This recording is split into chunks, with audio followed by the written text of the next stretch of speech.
Assalamualaikum warahmatullahi wabarakatuh. Perkenalkan, nama saya Samsudin dengan NIM S1121013. Kali ini saya akan menjelaskan tentang proses dan sinkronisasi. Baik, langsung kita masuk saja. Yang pertama adalah komunikasi antar proses. Yang pertama yaitu sistem berbagi memori.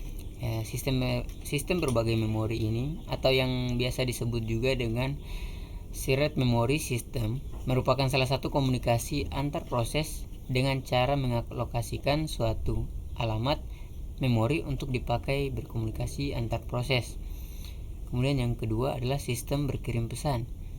Sistem berkirim pesan adalah proses komunikasi antar bagian sistem untuk berbagai variabel yang dibutuhkan. Oke, kemudian slide berikutnya. Yang berikutnya yaitu sinkronisasi. Ketika dalam keadaan sinkron, yang pertama itu adalah blocking send. Blocking send ini adalah pemblokiran pengirim sampai pesan sebelumnya diterima. Kemudian yang kedua adalah blocking receive. Blocking receive ini yaitu pemblokiran penerima sampai terdapat pesan yang akan dikirim. Kemudian ketika dalam keadaan asinkron akan terjadi lagi dua blocking, yaitu blocking yang pertama yaitu non-blocking send dan yang kedua adalah non-blocking receive. Non-blocking send yaitu pengirim dapat terus mengirim pesan tanpa memperdulikan apakah pesan sebelumnya sampai atau tidak. Sedangkan yang kedua adalah non-blocking receive. Non-blocking receive adalah penerima atau menerima semua pesan, baik berupa pesan yang valid atau pesan yang salah atau null. Dan yang berikutnya adalah penyangga. Penyangga terbagi bagian yaitu kapasitas 0, kapasitas terbatas dan kapasitas tak terbatas. Kapasitas 0 yaitu panjang antrian yang memiliki maksimum 0. Kemudian yang kedua adalah kapasitas terbatas. Kapasitas terbatas yaitu antriannya mempunyai panjang yang telah ditentukan. Kemudian yang ketiga adalah antrian yang mempunyai panjang tak hingga.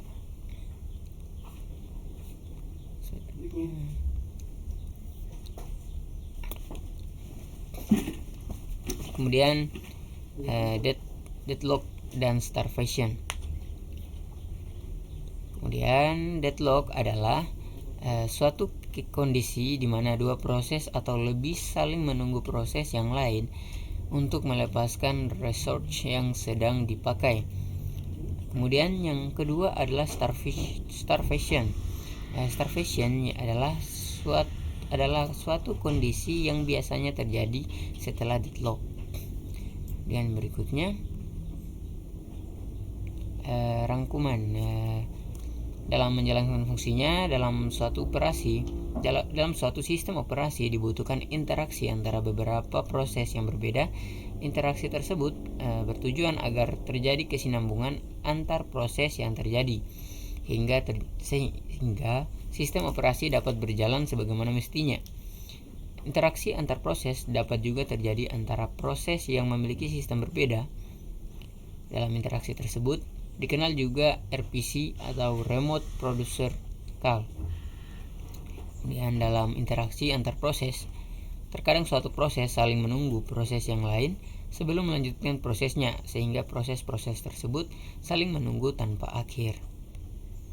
Kemudian yang berikutnya yaitu rest condition.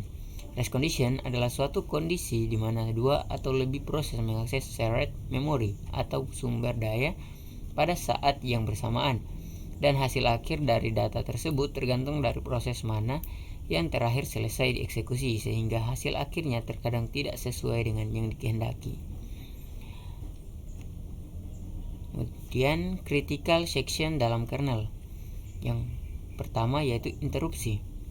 Interupsi adalah suatu masalah bila mengandung critical sectionnya sendiri. Kemudian yang kedua adalah peg fault. Peg fault adalah suatu masalah yang potensial jika sebuah kernel routine mencoba untuk membaca atau menulis ke user memory, akan menyebabkan terjadinya fault yang membutuhkan M garis K.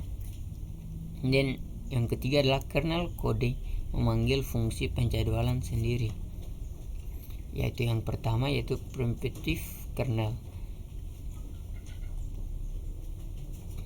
yang kedua adalah non primitive kernel. Kemudian rangkuman berikutnya yaitu suatu proses yang bekerja bersama-sama dan saling berbagi data dapat mengakibatkan race condition atau pengaksesan data yang secara bersama-sama. Untuk mengatasi masalah critical section ini, suatu data yang sedang diproses tidak boleh diganggu proses lain. Solusi persyarat critical section yang pertama yaitu mutual exclusion. Kemudian yang kedua adalah terjadinya kemajuan atau progress. Kemudian yang ketiga ada batas waktu tunggu atau bounded waiting. Kemudian critical section dalam kernel ada dua, yaitu yang pertama adalah interupsi dan yang kedua adalah big fault. Setelah itu masuk pada solusi critical section. Ada dua jenis solusi untuk memecahkan masalah critical section, yaitu yang pertama solusi perangkat lunak. Solusi ini menggunakan algoritma untuk mengatasi masalah critical section. Kemudian yang kedua adalah solusi perangkat keras. Solusi ini tergantung pada beberapa interupsi mesin tertentu. Misalnya dengan menonaktifkan interupsi, mengunci suatu variabel tertentu, atau menggunakan instruksi level mesin seperti test dan set. Kemudian bagian berikutnya yaitu algoritma tukang roti. Algoritma ini digunakan untuk memecahkan masalah critical section untuk n buah proses, yang diilustrasikan dengan n buah pelanggan. Ketika masuki toko, setiap pelanggan menerima sebuah nomor. Tukang roti tidak dapat menjamin bahwa dua pelanggan tidak dapat menerima nomor yang sama.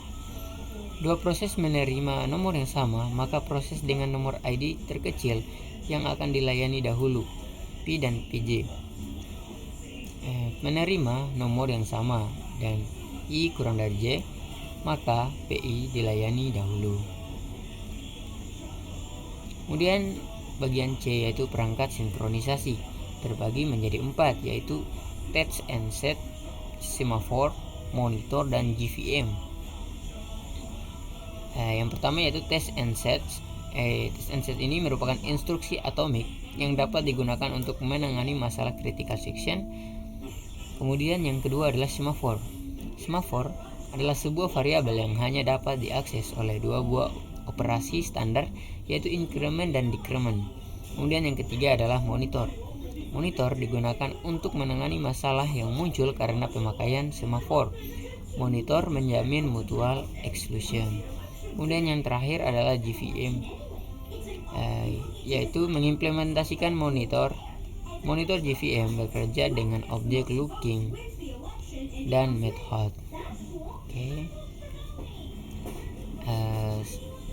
Mungkin itu saja hasil dari penjelasan presentasi saya.